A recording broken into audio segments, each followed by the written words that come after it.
What beautiful adverts they were.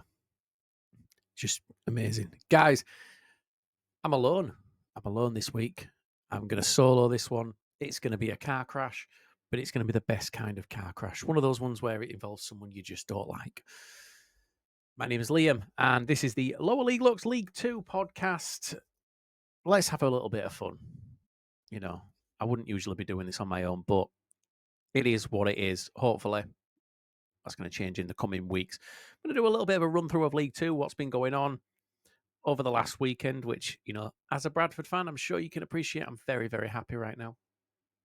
Not going to deep dive into every game, but we'll try and touch on a little bit of everything. So I feel like we should really jump straight in. And where to go? Where should we go first? Let's have a look at the games. So should we just start from the top and work our way down, which was AFC Wimbledon versus Barrow. Now, the game finished 2-0 to AFC Wimbledon. I thought it'd be a hell of a lot closer, if I'm honest with you. Watching back Pete Wild's interview after the game, he explained that from his perspective, Wimbledon played the way Barrow normally play. So Wimbledon, Pete Wild and Pete Wild. They were clinical in the first sort of 25, 26 minutes and 2-0 up and then just sat back. I don't really feel like Barrow offered too much going forward. From speaking to Barrow fans, things like that, I don't feel like they really ever felt like they were going to get anything out of this game. And the longer it went on, it became quite obvious. But, they've had a phenomenal season. Sometimes things like this happen. What we will say is that I don't know how to say, is it Bugiel? Is it Bugle? Is it Bugiel? I don't really know how to say it. But since Omar Bugiel returned to the squad, he's scored 2 in 3, which makes me think that he's been listening to the 606, where I've been saying that he needs to be a scoring forward. That's what forwards are there to do. And, he hasn't done that enough this season. I get that Wimbledon fans think that he's a phenomenal player, but you ultimately, you brought in as a forward, you're there to score goals. They lost Al Hamadi. They need someone to step up, and it looks like he is doing it. 2 in 3 is a very, very good return. Bear in mind, in one of the games, he only played half.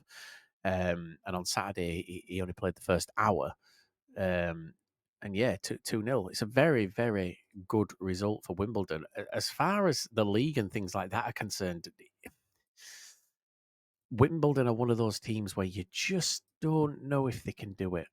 And like, they're knocking on the door, they're just outside the playoffs. Like, are they going to make it in? They've put a decent little run together, 2 wins and a draw in the last 3, but they are very, very hit and miss.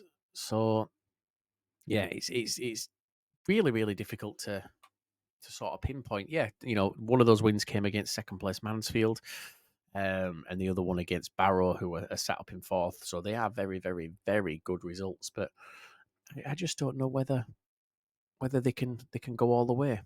I'm not 100% sold on it.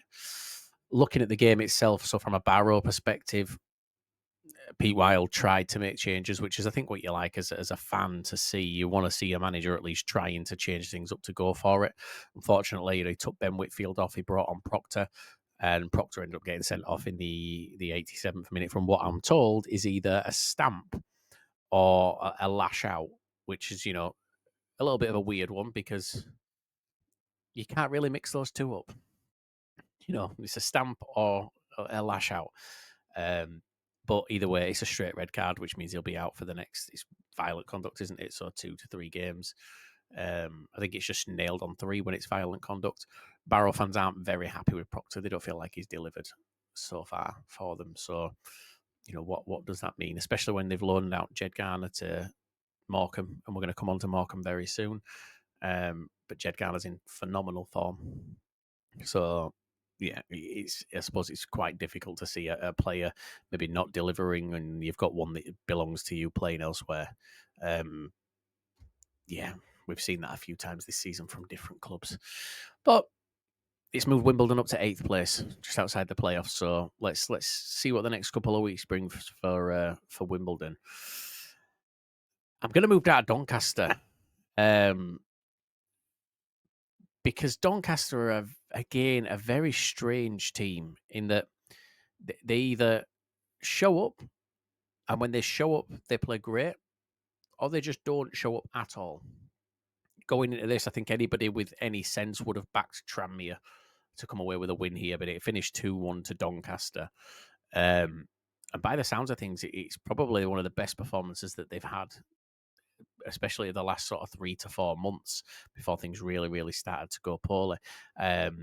Even Olowu, who has been subject to a hell of a lot of abuse from Donny fans, played the first half, was subbed off at halftime with an injury, but apparently put in quite a shift. And I think we were talking last night, and then we were asking about whether Tuesday night they're going to Salford. Would they make a change? Would they change anything? And someone actually said if Olowu is fit, he should play based on that first 45 minutes and the performance he put in. He's earned his place. So it all depends on how fit he is. Was he taken off because it was a serious injury, or did they feel it was a more serious injury? I don't feel like he would have been taken off for a precaution. They were 1-0 up at half time. If he's playing as well as people say he was, you don't take someone like that off as a precaution, because especially as a Doncaster team that's prone to leaking goals. So yeah, no, it was it was a big substitution if it was just a precaution. So we'll find out, I suppose, tomorrow or today, depending on when you're listening to this, or even yesterday if you've waited till Wednesday, whether Olowu plays for Donny against Salford. Tranmere did pull one back. They've been on a phenomenal run. Someone actually mentioned last night that Grant McCann played under Nigel Adkins, and they feel like that could have been the key here, because he knows how Adkins works. He knows how Adkins thinks, and he knows how he likes to set up. He knows how he would have been working in training. It's a very, very good way of looking at things. Maybe it did work. But Donny did end up winning it in the end, 2-1. Adelaken, I think his name is, for Donny. They've created a little chant for him. It doesn't go. It's the whole, hey, baby, I want to know. And then it just goes, Adalucan, which it's a 5-syllable line with a 4-syllable word. You can't just drag it out to make it fit. Get better, Donny fans. Get better at that, because that's an appalling chant. Apparently, they used to do it for Devante Cole as well, who was shite for us when he played for us. So he never got a chant. But yeah, look, it's done well for Donny. It's put a 10-point gap between them and the bottom two. Donny fans seem quite content with that now, but it shouldn't. It's papering over cracks. It is papering over cracks there, as far as I'm concerned. Like, the problems are still there. You can't go, oh, now we're 10 points clear, everything's absolutely fine. No, because the person in charge still led you to that brink. You were still very, very close, and you could still slip back into it. Let's be honest, things can change. It'd be a big, big call for Sutton or Forest Green to pull back a 10-point gap, but yeah, I still think you should be very unhappy. Crewe also beat Crawley 1-0. Not actually looked too much into this game, if I'm honest with you, but I think that's a result that most people would have predicted. Crewe are this season just a team that no one really wants to play. It's moved them up into the automatics. They're sat in third place, 54 points, 3 points behind Mansfield, sat in second. Mansfield do have a game in hand, as does Stockport at the top. But yeah, I'll be open and honest. I thought Crewe would struggle this season. I really did. So this has been a great season for them. And again, a great season for Crawley, considering what a lot of people predicted from them. I think we all believed that Crawley would be down there. So yeah, no, it is what it is. Yeah, 1-0 to Crewe. Wrapped it up. You saw Crawley try and make a triple substitution to change it, but too late. 15 minutes left of the game. They waited too long after the goals to make any sort of changes to try and change anything up. So yeah, Crewe move up into the top three, and Crawley dropped to 15th, just below Bradford. Now, I've been asked to give props to Mansfield by a few people, and I just can't do it. Yeah, Mansfield won 4-0 against Forest Green. To be fair, I'm pretty confident that if I played Forest Green, I'd get a brace solo.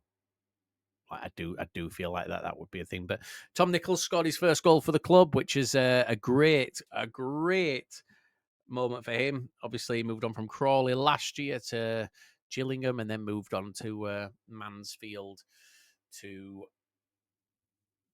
try and strengthen them up. They needed someone going forward who could score goals, and he's come in and he's scored a goal. What I will say is that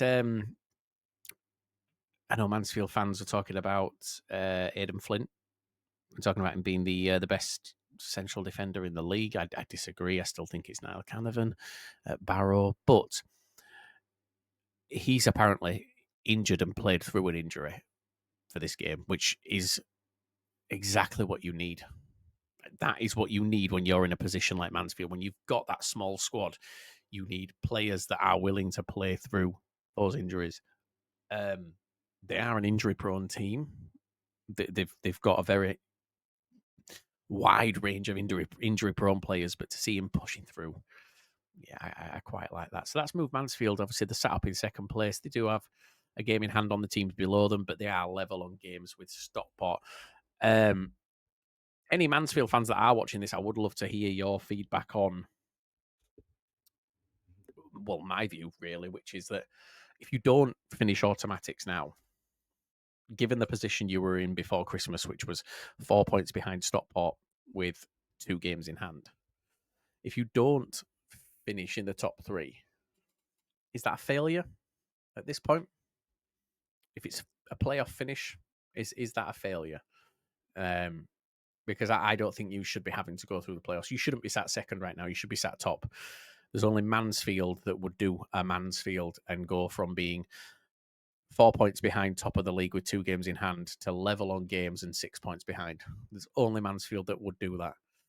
So, and bear in mind, I think you beat Stockport also over that period. So imagine if you'd lost that one, you'd be a way off. It can still go horribly wrong for Mansfield, and given the last few years, you kind of have to expect it to. So, I hope it doesn't happen. There's a few Mansfield fans I like. There's a few that I don't. Those ones I hope that it does go wrong for. But for the rest of them, I just hope that. Am I lying? Really?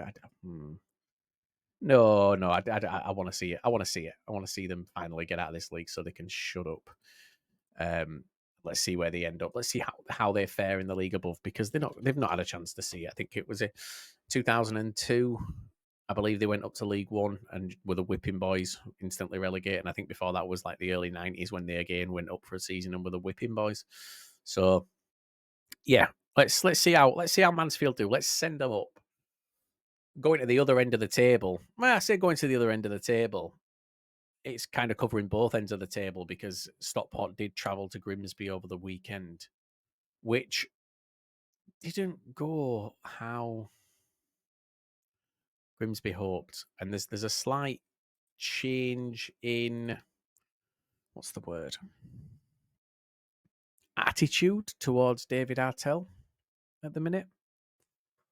Not many people too happy with what's going on, but I feel like you may be expecting a little bit too much out of him. I feel like the problems that were at your club, look, there's a reason your manager was sacked before David Artell, because there were problems, and it's going to take a while to sort those issues out. I do think that, given the rest of this season to sort, obviously I get if you drop into that danger zone, like really into it, then you kind of have to make a move, and I appreciate that. But if it gets to the end of the season, you're okay, and you give him the summer, he'll know which of your players from this season are capable of playing his style. He'll bring in his own style of player over the summer, and fingers crossed that you can push on for next year. But I agree, at this point you are in a very precarious position where it's not looking great. I think the thing that's pissed people off the most about the weekend is that Stockport went 3-0 up inside half an hour. Sarcevic, I can't pronounce some of these names. Sarcevic, Olafe, and Cass. Those are the 3 players that scored for Stockport. And do you know what? I'm fed up of kind of looking now at Stockport. Just let them go. Can we just put a vote out and send them into League One now? Because if they were gonna fuck up, it would have happened by now. It would have happened when Wrexham had those game in hands, when Mansfield had those games in hand. Th- No one's touched them since, and Stockport went through a bad run over the well, I don't want to say a bad run, but they had a dip in form. They were there for the taking, and the two teams closest to them at that point, with the games in hand, failed to capitalise. So fair play to Stockport, still sat pretty top of the league, game in hand with on a hell of a lot of teams below them. 4 points clear at the top. They are 8 points clear in automatics. So it would take something horrific, I believe, at this stage to really mess it up for them. You'd be expecting to see Stockport in League One next season. Another team that I didn't expect to be up there, and it really is quite baffling that they are up there to me. And is that disrespectful? I don't believe that's disrespectful, but mind you, no one gives a shit because none of them really pay any attention. But it's Harrogate. Harrogate at home beating Colchester 1-0. But rather than focusing on the game itself, it's pushed Harrogate up into 7th place, which, when you look at Harrogate, they always have a very, very good run in the season, and that's generally what saves them from going down. They have a patch of 2-3 months where they string together some very, very good results, and then when it comes to the end of the season, they'll be in horrific form, but they'll stay up because of those points gained over that period. They've not come out of that period yet. They've not hit that rough form that they always seem to do. I never expected them to be anywhere near. I think I had them as one of my favourites to be relegated. So I just don't know what's going on. I mean, I know they've got one of the best defenders in the league, or one of the best fullbacks in the league in Matty Folds over there, but this is a big setback for the Cowleys. And I've said, one loss in 5. It's not a huge dent, but it's a problem, because the Cowleys came into Colchester. The job is simple: it's keep them up. But as I've said many times, this to me is a make or break position for them, because every single time over the last, well, let's say over this season, every time a manager's job has come up in League Two, the Cowleys have been top of the odds because they have quite high stock with what they did at Lincoln. But then since then, things didn't go great at Huddersfield. Things ended up going wrong at Portsmouth. And again, I'm not blaming the Cowleys for them, because there are mitigating circumstances regarding both of those. But if it doesn't go right at Colchester, that's going to be 3 clubs that it's not gone right at. And the average football fan isn't going to care about the circumstances surrounding it. It's going to be quite simple. When you're looking for a manager, you look for success and failure. And regardless of the reasons, it is quite black and white. Lincoln was a success. Huddersfield and Portsmouth were failures.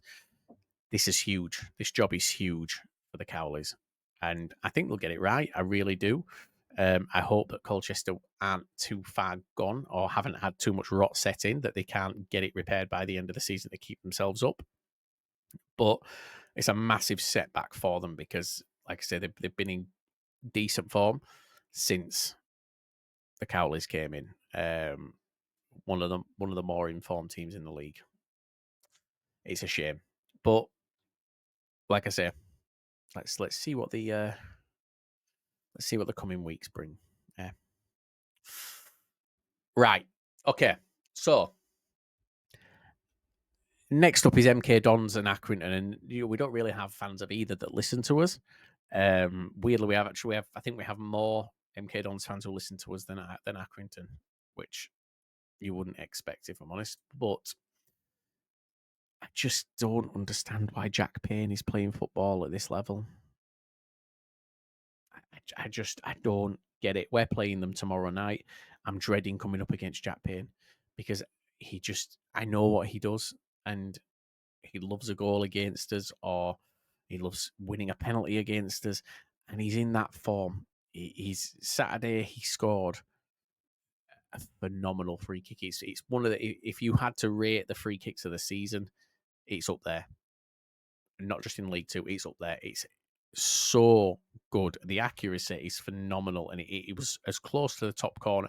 It was a free kick that didn't just fly into the top corner.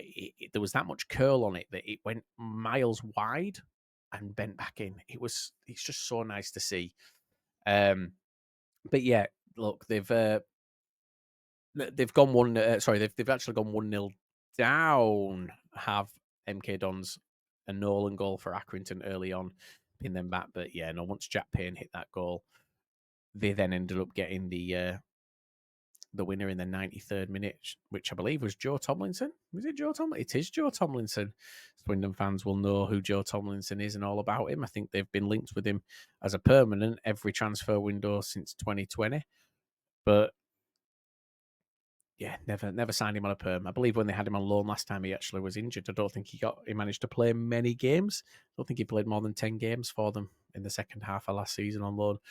So he's managed to put his injuries behind him. And for a defender, 25 games and 6 goals he scored this season for MK Dons. 6 goals and 5 assists. He's actually taken that Romeo Hutton mantle from last season of being that defender who puts goals on a plate for people. But he's also chipping in with goals of his own, and that's everything you could want. So Mike Williamson's got them playing some fantastic football. And again, I'm not looking forward to tomorrow, but yeah, look, weirder things have happened. Weirder things have happened. I mentioned earlier about Jed Garner. Spoke about him going on loan from Barrow down to Morecambe. He scored again. Scored the winner for Morecambe yesterday. Is it yesterday? What day is it? I don't know what day it is you're listening to, but for me it's Monday. So 2 days ago he scored the winner for Morecambe, which is his third in 4 games since moving there. Yeah, look, I like Jed. He's a confidence player. Something about him didn't seem to click with Pete Wild or with the club with Barrow because he wasn't. I don't want to say he wasn't given the opportunities because I don't believe that's the case at all. But he didn't take the opportunities that he was given. And if he's capable of putting on performances like he seems to be doing at Morecambe, it does make you question why he wasn't doing that at Barrow. Again, that's not a knock. I don't feel like he was like a bad egg or anything like that. You know, we were fortunate enough to be at Barrow's training a few months ago, and he was there. One of the bigger characters, I would say. And yeah, no, everyone seemed to like him. Everyone seemed to be very, very friendly with each other. And yes, I don't feel like there was a. Is it bad? Yeah, I don't feel like he was a bad egg. I feel like he's a young lad who's just looking to find his place, and maybe that's not at Barrow, maybe that is at Morecambe. Who knows? We'll see if it pans out that way over the coming weeks. But it's got to be frustrating for his parent club to see him going and doing well elsewhere when I believe he's maybe their record signing when they brought him in. I think that Barrow may have broken their record to bring him in, which that's always frustrating when you don't see somebody perform the way that you feel that they should have done. So yeah, I think I'm right on that. I do think that he is their record signing from Fleetwood. Yeah, he's never really hit the ground running with Barrow. Never managed to get a consistent run of games going either. But look, for Morecambe, this is a great result for them. Their former manager, who actually only left them, I think 3 months ago, went to Ross County up in Scotland, has already left Ross County. Will Derek Adams come back for a third time to Morecambe? Surely not. Like, you would expect him not to be able to come back now because he's left them in the shit twice. And I know that people make excuses for him a lot and say that the owners are this and the owners are that, but he left you the day after the playoffs. The day after the playoff final, he walked out and walked straight into the Bradford job. Then he came back and then he walked straight out into the Ross County job. He's it's not even that he's walking away and going, I can't do this. He's waiting for an opportunity to come up. And as soon as an opportunity comes up, his head's turned and he's gone. So I don't believe he can. I think he's probably burnt that bridge a little bit too much now. But who knows? Who knows in this stupid, messed up league what could actually happen? because he could end up coming back, couldn't he? Let's be brutally honest.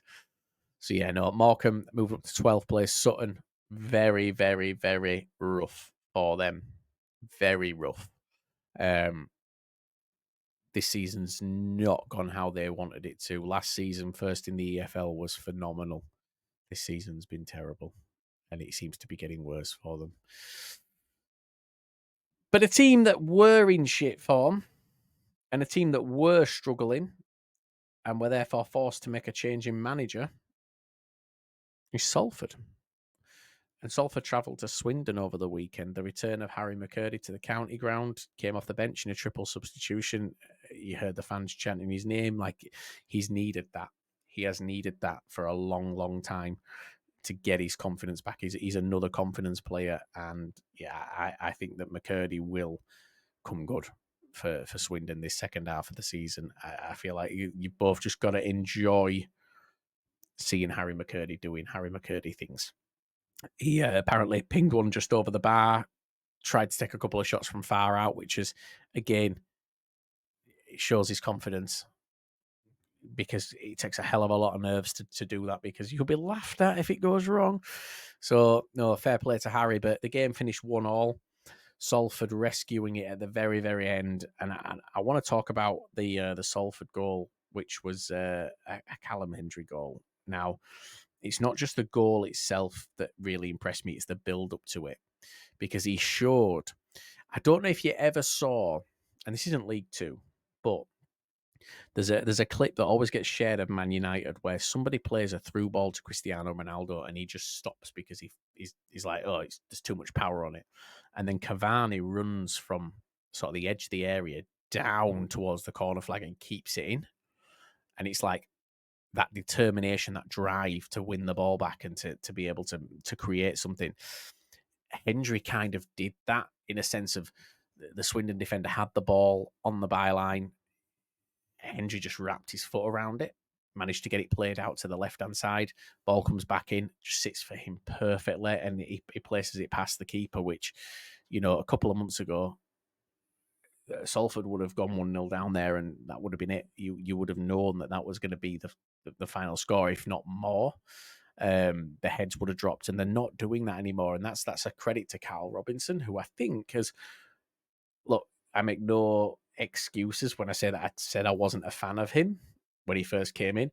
It wasn't me saying I think he's a bad manager. It was me saying I don't know enough about him to say whether he's good or bad. I wasn't a fan because I didn't know anything of him. And 6 games unbeaten now since coming in. I've witnessed his team play. I think he's the perfect match for what they've got on. I think the most important part about this is that there are a hell of a lot of key players in that squad out of contract over the summer. A hell of a lot of them. He's the key for them staying. And I feel like 2 months ago, I could have written down the names that would have gone in the summer and I'd have been so confident in what I was saying. Whereas now, I feel like there'll be players there going, hang on a second, we're building something here. We can really push on. So hopefully he does.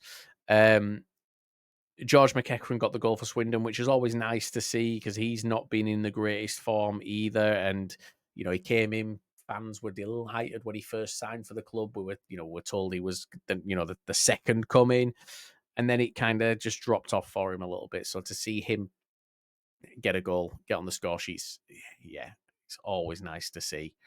So yeah, 1-1. As far as the league positions are concerned, look, Swindon fans, it ain't good looking for you. Regardless, you sat 17th in the league. There still needs to be major questions asked over what's going on off the field. And I know that you will ask those questions, so I don't really need to say it. But for anyone who doesn't know what's going on at Swindon, give the hashtag STFC a look over and you'll find it. Salford move up to 19th place.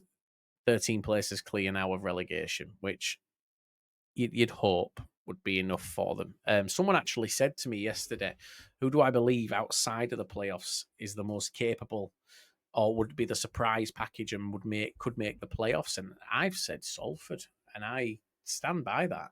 I don't see why not. 12 points off of the playoff spots at this stage. It's Stranger things have happened. We saw Bristol City the other season. No, we didn't. No, we didn't. We saw Bristol Rovers the other season.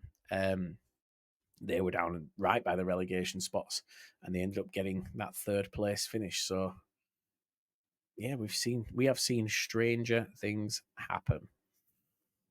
Speaking of things that aren't strange, though, Walsall got smashed by Newport. Newport's run and Newport's form has surprised everybody, including Newport. You know, we have Kieran who works with us, who's a Newport fan. He said himself, like, he's just enjoying it. As far as he's concerned, anything above 23rd this season is a success. Which, considering what they've done this last few games, and I think they're 24 points clear of 23rd at this point or something like that. That's still his aim. Anything above 23rd is good enough. That's insane that you've gone on such a good run. You know, they had the cup run. They've been smashing teams left, right, and centre. And when I say smashing teams, they have been putting in some big results, and they are capable of scoring goals and keeping clean sheets also.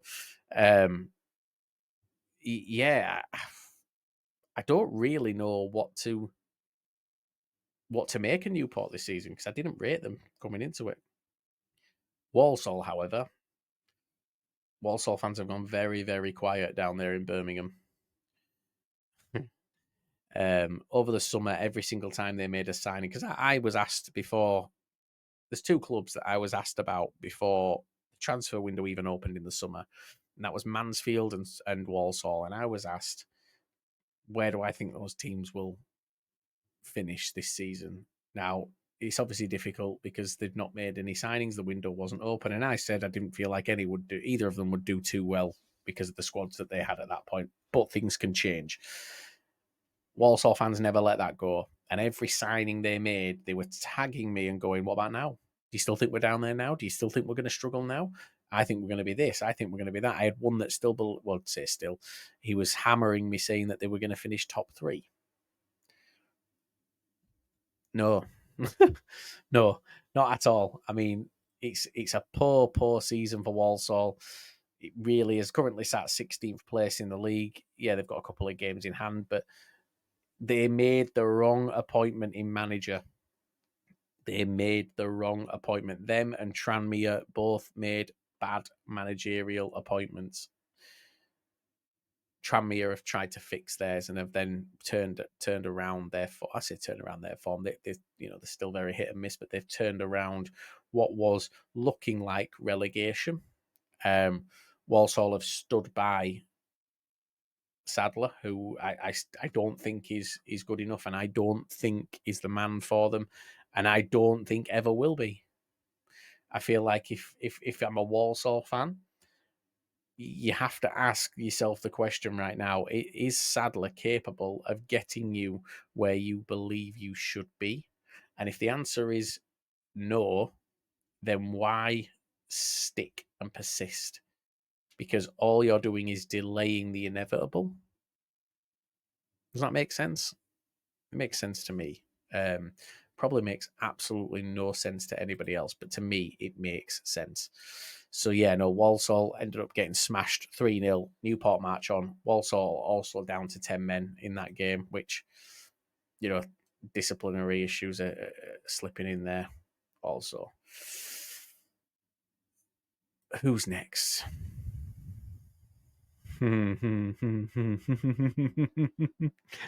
Who's next, indeed? Wrexham.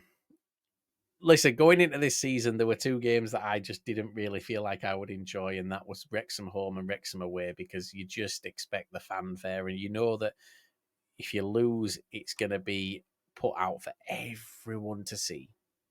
And I wasn't particularly looking forward to playing Wrexham this season, but in 3 games that we've played them, including the Cup, Wrexham have failed to beat us. So I'm delighted. It was 1-0 to Bradford on Saturday. There's a little bit of arguments and a bit of back and forth between the fans of either club. Wrexham feel that the referee was biased towards us. I feel like it was the other way around. I feel like the first half especially, the referee gave pretty much everything Wrexham's way. There is one particular talking point in the first half, which is Paul Mullin going down. Shock horror, I know, guys. I know that you didn't expect to hear the news that Paul Mullin had actually, gone down under pretty much next to no contact. But Wrexham fans believe that they should have had a penalty. It wasn't even in the box. And this is where, for me, it catches up with Paul Mullin, because when you've dived, and he has dived, I don't care what anybody says, we all know it. Paul Mullin has thrown himself about so much this season. He has hit the deck on so many football pitches across this league this season with no reasons whatsoever.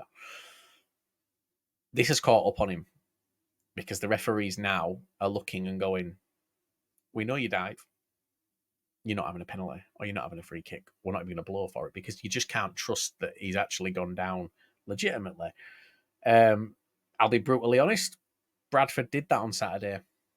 There were times where Bradford players went down, held the heads. They went down holding a leg, or they went down looking like they'd been smacked in the back of the leg, and then all of a sudden they'd hold the head and it would halt the game. But that's just beating them at their own game, because that's what they've been very, very good at. And, you've got Paul Mullin, who, again, pre-season, I was told Paul Mullin is a top-end League One, bottom-end Championship striker. He's barely surviving as a League Two striker this season. Like, he's scoring some goals, but he's nowhere near where he needs to be. And he's nowhere near where you guys need him to be to get yourselves out of this league. That's just my opinion on it. We'll see what happens. We'll see if he does pick up some form. But, this is showing that there is a major step up between the National League and League Two. Maybe bigger than even we thought. And I think a lot of that comes down to, well, a few reasons, really. I know that there are pretty much everybody in the National League is full-time now, but there are still a couple that are part-time down there. So, you would consider those, I don't want to say easy wins, but you would expect to beat those when you're a team like Wrexham in the National League. But coming into League Two, you're not just playing 23 full-time teams. You're playing 23 full-time teams with full scouting systems that are out watching you every single game, and they're able to put together reports that are based on your previous games, your most recent stuff, and they can build upon that. The other thing is that Phil Parkinson, and it's going to be a talking point of this game and the next game that we cover, is managers being found out. Phil Parkinson plays a certain way, and he's played that way for years, and it's effective when it works. If you are happy to get out of this league with whatever style of football is in front of you, then Phil Parkinson will get you out of this league. It will not be exciting football. The issue is that if you go to Wrexham with a high press, they crumble. They can't cope with a high press coming against them, because that's not how they're set up to play.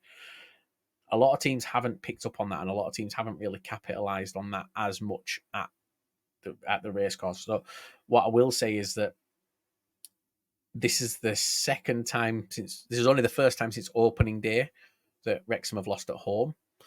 And I read last night that it's actually Bradford are the first team in 27 months to come away from the racecourse with a clean sheet, which is a phenomenal stat.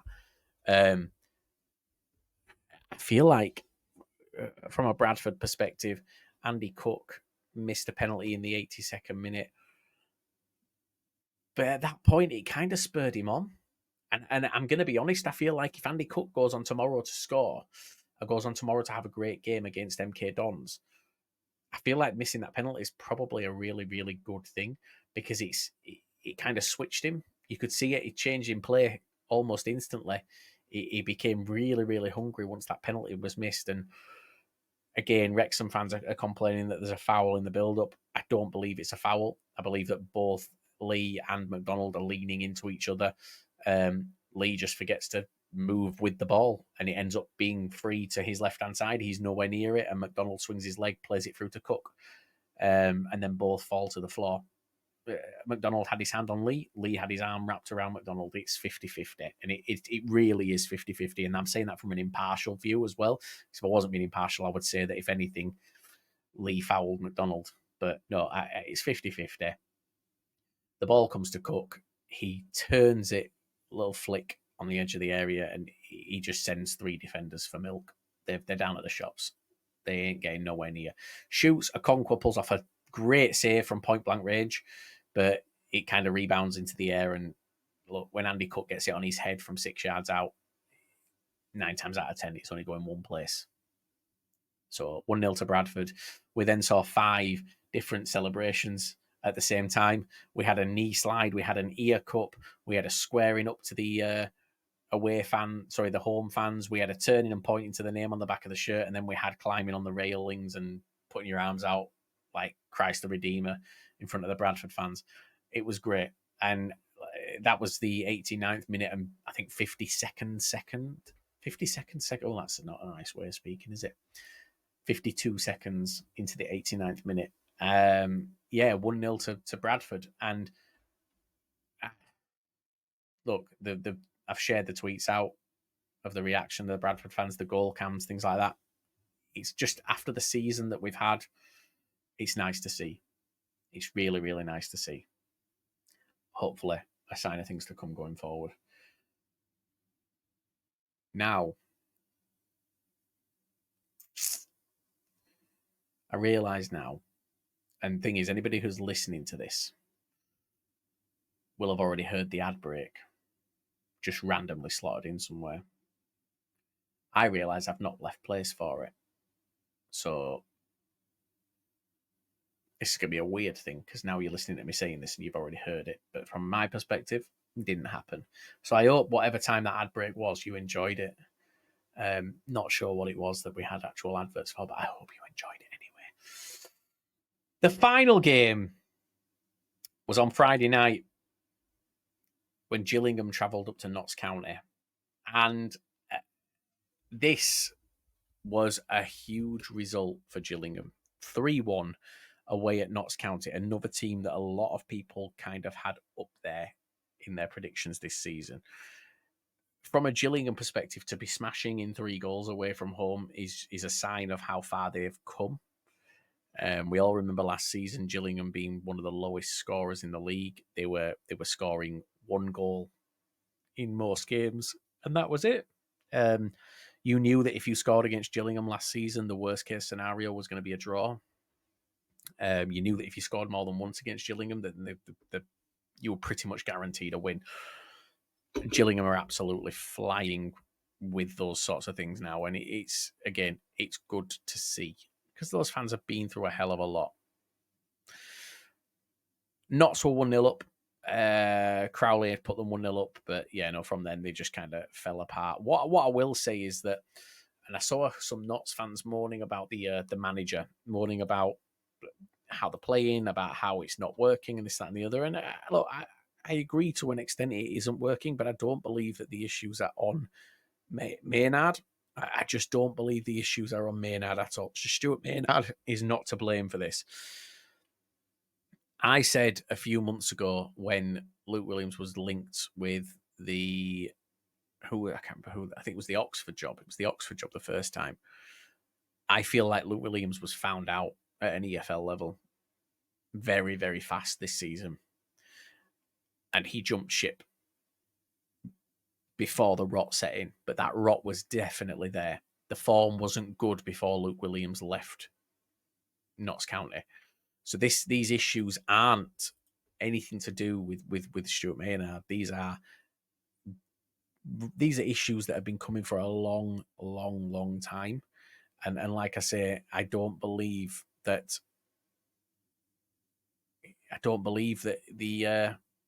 the issues are anyone other than Luke Williams. I think that he jumped ship knowing full well that he'd ballsed up. His style wasn't working anymore, and he'd been found out. There's going to be some Notts fans that do come at me on that, and I appreciate it. They won't like what's being said, but it's the truth. I still believe that Maynard is a great manager for you, but it's going to take a little bit of time to fix the problems that were left behind by the previous manager. You look at since he went to Swansea, 4 losses and 1 win. It's not great form. For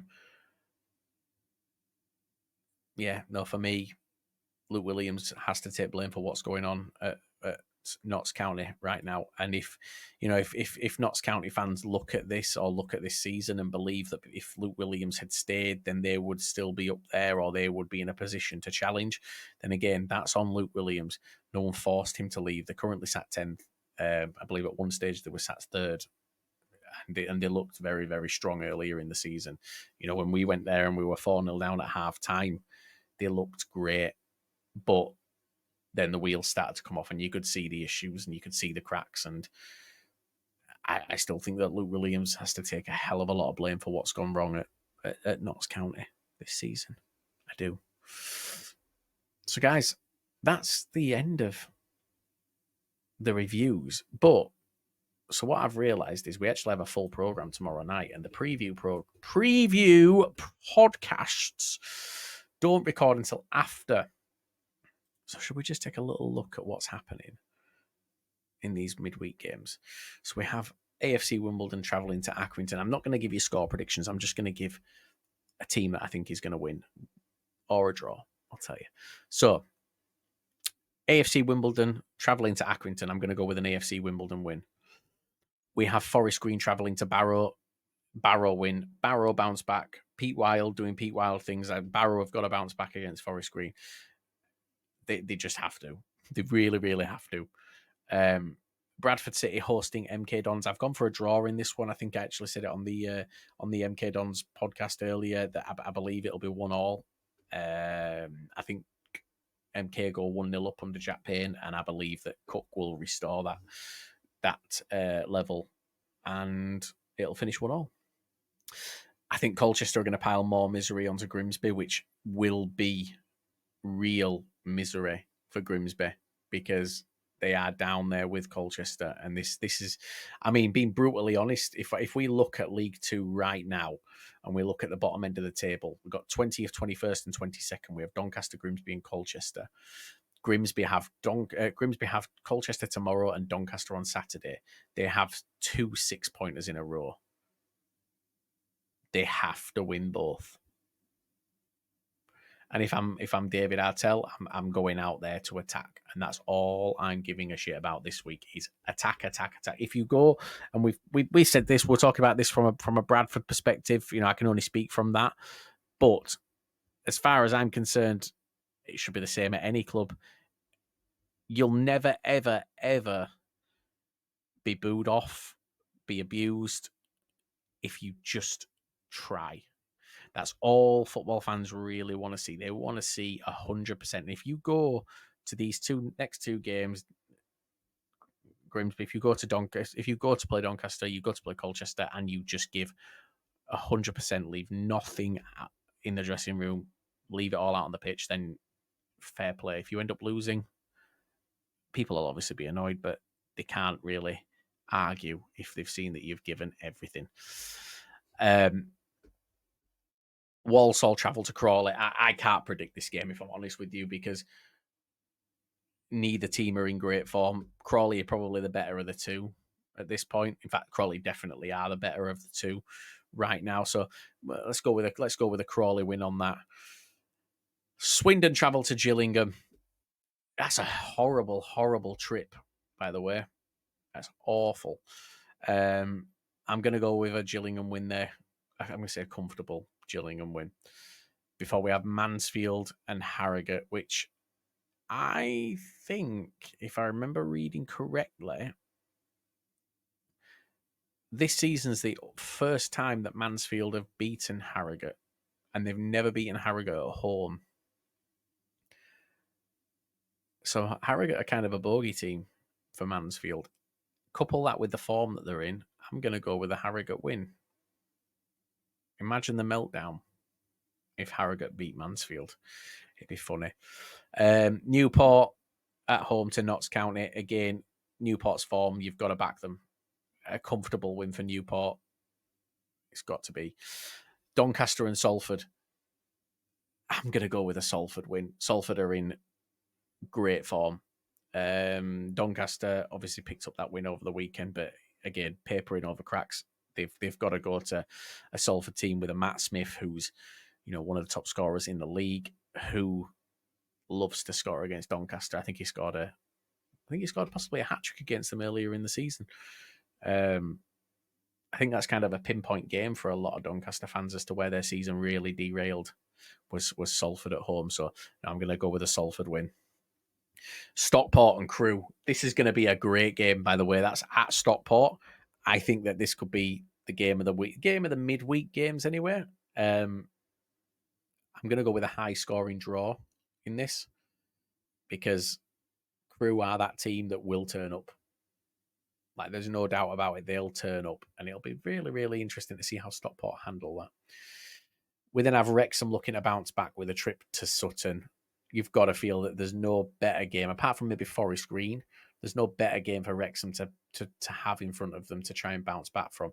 But Wrexham have lost, I think, is it 4 on the bounce now that Wrexham have lost? It could be 4, is it? No, it's 3 on the bounce, including Bradford. They're not in great form. They're really not in great form. So let's see what happens. But no, I've got to back Wrexham. I think that Wrexham will bounce back. They just have to. They're coming up against a team that are, even form-wise, worse than them. And then you have Morecambe travelling to Tranmere, and another game which is very, very hard to call.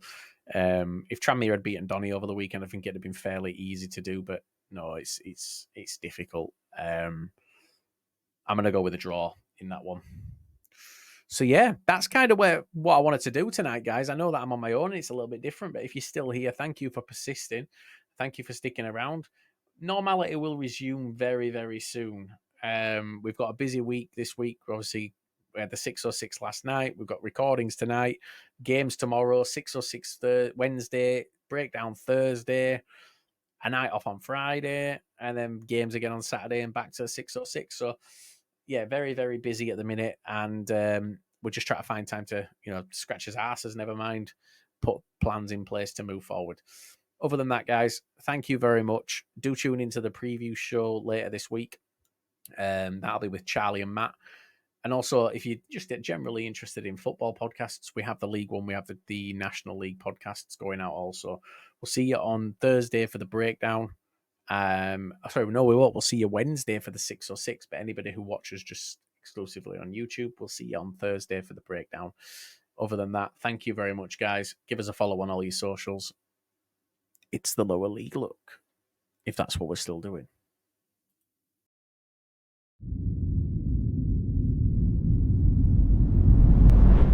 It's the Lower League Look.